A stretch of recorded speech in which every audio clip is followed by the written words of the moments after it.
कि एक आदमी के शादी है और बीवी रुखसत हो के जाई और 3 महीना भवा कि एक लड़का की महतारी हो गया। हफ्ता 2 हफ्ता के बाद आदमी के चेहरा मुरझाएगा। तो औरतिया कही सारे सबके घरे लड़का पैदा होते हैं तो चेहरा चटक लागत है, और हमारे यहाँ जौनी दिन से लड़का हुआ तो चेहरा मुरझाते जाते, का बात है रे? तो वो कहे तुमका का यहाँ गाँव निकला बाफत है, तुमका तो चेहरा काहे मुरझाता है? कहीं का है, कहीं जहर जाते वहारे पकड़ पकड़ के पूछा था कि अरे 3 महीना तुरे बिहाई बहुत हो गया, लड़का कैसे होगा रे? तो कहीं समझाए नहीं पाओ थे। तो कहीं का समझा दी, जब 9 महीना जरूरी है, 3 महीना होगा तो हम का बताए दी? तो औरतिया कहे तुम हो गधा, ये बताओ कि तुमरे बिहाय कत्ते दिन भवा? तो कहे 3 महीना। कहे सो हमरे बिहाय, कहीं तुमरे बिहाय 3 महीना भवा। कहे सो लड़कवा कत्ते दिन पर पैदा हुआ? कहे सो 3 महीना भवा। बौरतिया घर में पढ़ाई पहाड़ा। कहे शायद 3 महीना तुरे बिहाय भवा, 3 महीना हमरे बिहाय भवा, और 3 महीना लड़का भवा, सब 9 महीना नहीं भई गे रे। तब वो जोड़ी उसके हाँ यार ये तो 9 महीना भवा है। बस गांव वाले पर बहुत खफा, कहे जब कोनो सार बोल दी तो के खैरियत नहीं। फिर सवेरे निकला, फिर कोनो पड़ोसी कुर्ता खींच इसके इधर आ इधर ही कसके दे, 3 महीना तुरे बिहाय लड़ी गाओ। कहीं कहाँ 3 महीना भवा, 9 महीना तो भवा है हो। 3 महीना हमरे बिहाय होएगा, 3 महीना मेहरुआ के बिहाय होएगा, 3 महीना लड़का भवा, सब 9 महीना नहीं होगी। पूरा गांव एक लंग, वो अकेले एक लंग। वह बक्का जो मेहरुआ रटाए थी, यही हाल इन लोगों का है। चिल्लम ले जाके ऐसा रटा देते हैं कि जिंदगी भर वही बकेंगे। बड़े बड़े लोगों को दुनिया वालों ने नहीं छोड़ा। ज़िना की तोहमत लगाई तो हुजूर ने सहाबा को बुलाया और फरमाया मेरे सहाबा, मेरे अहल के बारे में तुम्हारी क्या राय है? तो हज़रत उस्मान गनी रज़ी अल्लाह अन्हु खड़े हुए, उन्होंने कहा अल्लाह के रसूल, जब अल्लाह ताला ने आपके जिस्म का साया नहीं रखा, क्यों कि चलेंगे तो साया आपका कहीं गंदगियों पर भी पड़ सकता है, तो जिस खुदा को ये गवारा ना हुआ कि आपका साया कहीं गंदगी पर पड़े, तो खुदा कब गवारा करेगा कि गलत औरत आपके निकाह में दे दे। इसलिए हम सब का ईमान है कि हज़रत आयशा से ज़िना नहीं हुआ।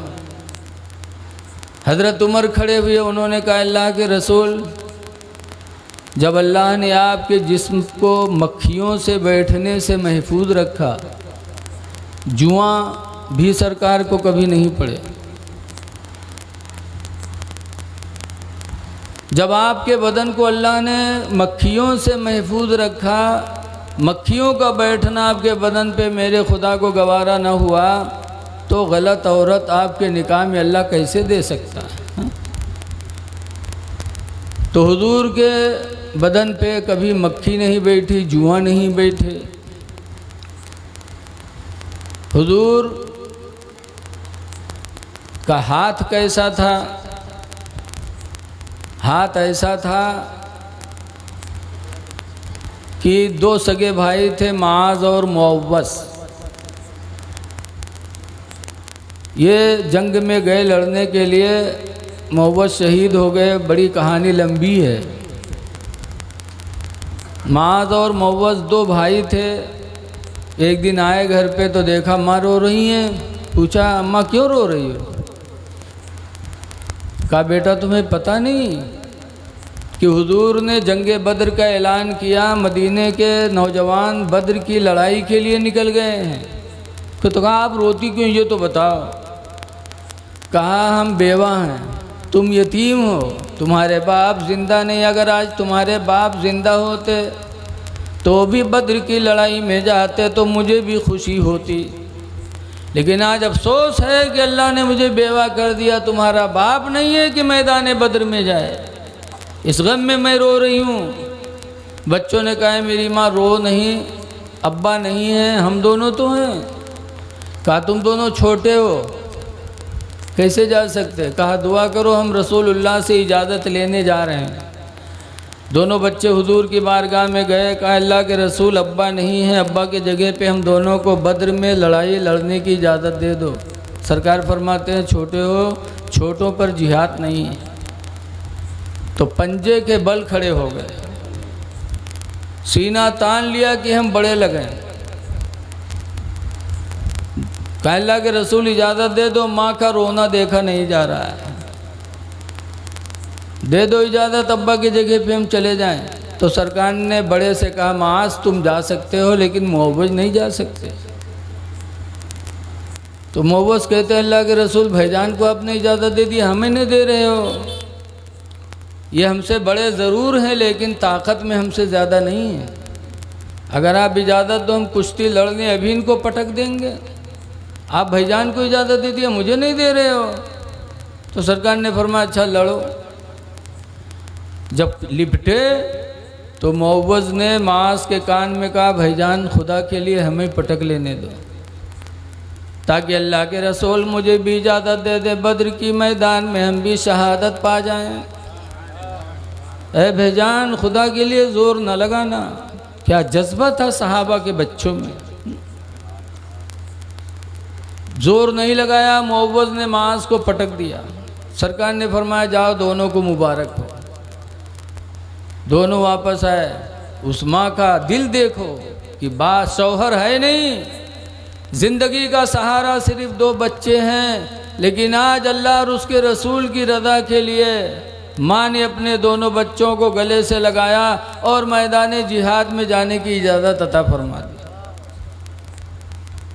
शौहर भी नहीं, 2 बच्चे थे वो भी जा रहे हैं। दोनों बच्चे गए और जब गए बद्र की मैदान में तो उनके चचा अब्दुर्रहमान बिन औफ थे। पूछा चचा अबू जहल कौन है जो मेरे नबी को गालियां देता है, वो है कौन? सुना करते थे, पहचानते नहीं थे।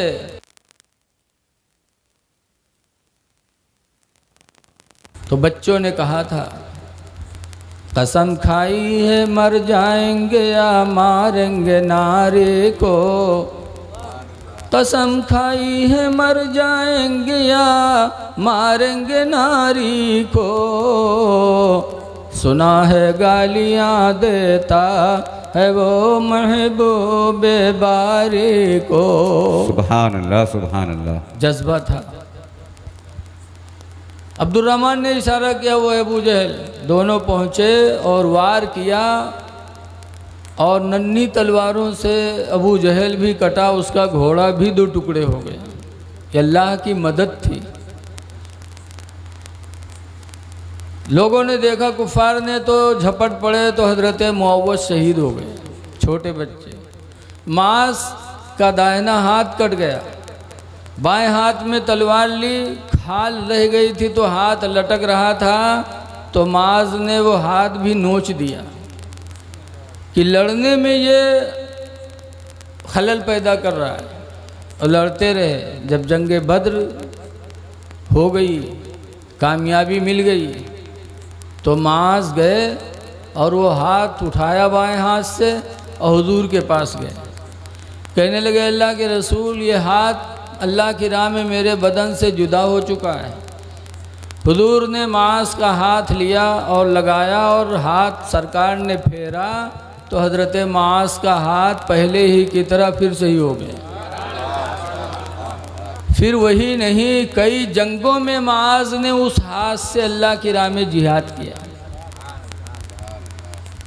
तो पता चला कि नबी के हाथ की तरह हमारा हाथ भी नहीं हो सकता।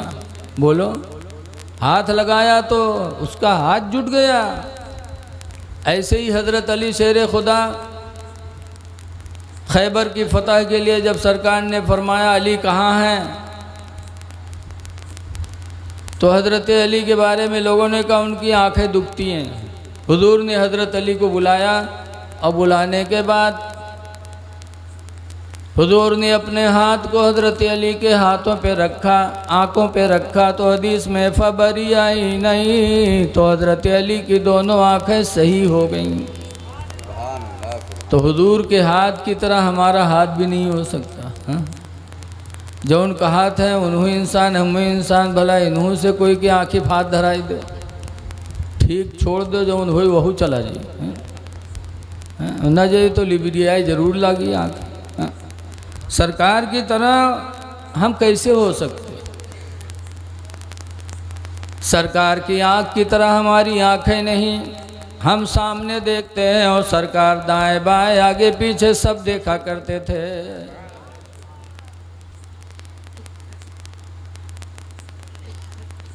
सरकार का थूक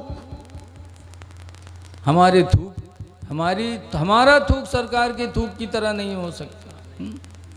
हजरत अली की आँख में थूक ही लगाया था तो आँख से ही हो गई। हमारे बाल नबी के बाल की तरह नहीं हो सकते। हुजूर ने हज्जतुल विदा में मिना के मैदान में अपना हलक करवाया था। हर हाजी हलक करवाता। जब हलक करवाया तो एक नौवाए मारूर सहाबी हुजूर के सरे मुबारक पर पानी डाले और हाथ से मलने लगे बाल बनाने के लिए। मल रहे हैं और रो रहे हैं। हुजूर ने पूछा, मारूर रो रहे हो? कहा, हुजूर मुझसे ज़्यादा खुश नसीब कौन हो सकता? मैं अपनी खुश नसीबी पे रो रहा हूँ कि आज मेरे दोनों हाथों में इमामुल अंबिया का सरे मुबारक मौजूद है। सुभान अल्लाह। हजरत उम्मे सलमा रसूलुल्लाह की बीवी साथ में थी। फरमाती, जब हुजूर के बाल बनने लगे तो 1,40,000 सहाबा थे, सब दौड़ दौड़ के बालों को हाथ में लेने लगे। उम्मे सलमा कहती, मैं भी दौड़ी, मैंने भी हाथ फैलाया, मेरे हाथों में भी चंद बाल मिले। उन बालों को मैंने शीशी में बंद कर लिया। फिर मदीने मुनव्वरा आई। फरमाती हैं, जब कोई बीमार होता तो मैं पानी में वो शीशी डुबो देती, बाल नहीं भीगते बल्कि शीशी भीगती, और फिर वो पानी बीमार को दे देती तो बीमार को अल्लाह ताला नबी के बालों के वसीले से शिफा अता फरमा देता। सुभान अल्लाह, सुभान अल्लाह। एक दफ़ा हुजूर कंघी कर रहे थे।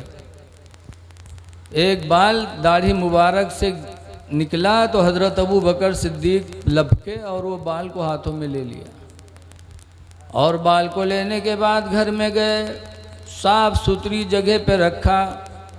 फिर हज़रत अबू बकर लेट गए बिस्तर पे। फरमाते हैं कि जब मैं बिस्तर पे लेटा तो कुरान करीम की तिलावत की आवाज़ आने लगी। तो हज़रत अबू बकर फरमाते हैं, मैं उठा और घर में कुरान पढ़ने वाले को तलाश किया, कोई कुरान पढ़ने वाला नहीं मिला। तो फरमाते हैं, मैं आगे बिस्तर पे बैठ गया। पूरी रात मेरे घर में कुरान की तिलावत हुई और पढ़ने वाला मुझे नज़र नहीं आया। हज़रत अबू बकर फरमाते हैं, मैं सुबह हुई नमाज फ़जर पढ़ने के लिए हुजूर के पास गया। फिर हुजूर से पूछा कि अल्लाह के रसूल, आज मेरे घर में पूरी रात कुरान पढ़ा गया और पढ़ने वाले को मैंने बहुत तलाश किया लेकिन पढ़ने वाला कोई नहीं मिला। सुभान अल्लाह। तो हुजूर फरमाते हैं, अमा अरफ्तनी या अबा बकरिन, अबू बकर क्या तुमने मुझे पहचाना नहीं? अन्नल मलाइकता तजतमिउ अला शारी, कि फरिश्ते मेरे बाल पर जमा होते हैं। सुभान अल्लाह, सुभान अल्लाह। वयक़ुरानल कुरान कुल्लल लैल, और पूरी रात वो फरिश्ते बाल पर जमा होकर के कुरान की तिलावत किया करते हैं। सुभान अल्लाह, सुभान अल्लाह, माशाअल्लाह। अबू बकर, अगर दुनिया का कोई कुरान पढ़ने वाला होता तो तुम में मिल जाता। पढ़ने वाले अल्लाह के फरिश्ते थे तो तुम्हें कैसे मिल सकते? ये सरकार का बाल है कि फरिश्ते जमा हों, और हमारे तुम्हारे बाल कहीं पड़े हों तो हम और आप पैर हटा के हमारा भाई भागेगा। बोलो, तो सरकार के बाल की तरह हमारे बाल नहीं हो सकते। तो सरकार हमारी तरह या सरकार की तरह हम जिस्म में नहीं। फिर अल्लाह कैसे कहता है कि बेशक कह दो कि मैं तुम्हारी तरह बशर हूँ। तो हो सकता है हुजूर जिस्म में हमारी तरह ना हो तो शरीयत में हमारी तरह होंगे। तो शरीयत में भी हमारी तरह नबी नहीं है, या हम नबी की तरह नहीं है, क्योंकि शरीयत में हमारे तुम्हारे ऊपर कई नमाज़ें फ़र्ज़ हैं? 5। और हुजूर पर कितनी नमाज़ें फ़र्ज़ थी? 6। 5 तो यही फजर, ज़ोहर, असर, मगरिब, इशा, और हुजूर पर तहज्जुद की नमाज भी फ़र्ज़ थी। तो नमाज में भी हम उनकी तरह नहीं। ज़कात में तो हुजूर, हम में कोई मालदार हो जाए तो ज़कात देना फ़र्ज़, और नबी पर ज़कात देना फ़र्ज़ ही नहीं था। नबी पर ज़कात देना फ़र्ज़ नहीं था। दूसरी, और हम में कोई गरीब हो जाए तो ज़कात खा सकता है, लेकिन अल्लाह के रसूल ज़कात भी नहीं खा सकते, ना उनकी औलादें खा सकती। हम और आपके पास अगर ताकत हो तो 4 औरतों से ज़्यादा निकाह नहीं कर सकते, और रसूल करीम सल्लल्लाहु अलैहि वसल्लम ने 11 बीवियों को अपने निकाह में रखा। तो पता चला कि हम शरीयत में भी नबी की तरह नहीं हैं। बोलो, ना हम जिस्म में नबी की तरह हैं, और ना हम शरीयत में नबी की तरह हैं, ना नबी हमारी तरह। तो फिर अल्लाह कहता है, कह दो कि मैं तुम्हारी तरह बशर हूँ। और हुजूर ने भी फरमाया, सहाबे किराम पैदर पे रोज़ा रखने लगे तो निढाल हो गए, कमज़ोर हो गए। हुजूर भी रखते थे पैदर पे रोज़ा। जब सहाबा कमज़ोर हुए, कोई हुआ उंघान पड़ा है, कोई हुआ बेहोश पड़ा है, हुजूर ने पूछा क्या हुआ? कहा आप पैदर पे रोज़ा रखते थे, हम लोग भी रखना शुरू कर दिए। तो हुजूर ने सहाबा से फरमाया था, अय्युकुम मिसली, तुम में का मेरी तरह कौन है? युतइमुनी रब्बी व युस्कीनी रब्बी, मेरा रब मुझे खिलाता रहता है, मेरा रब मुझे पिलाता रहता है, मेरी तरह तुम में कौन हो सकता है?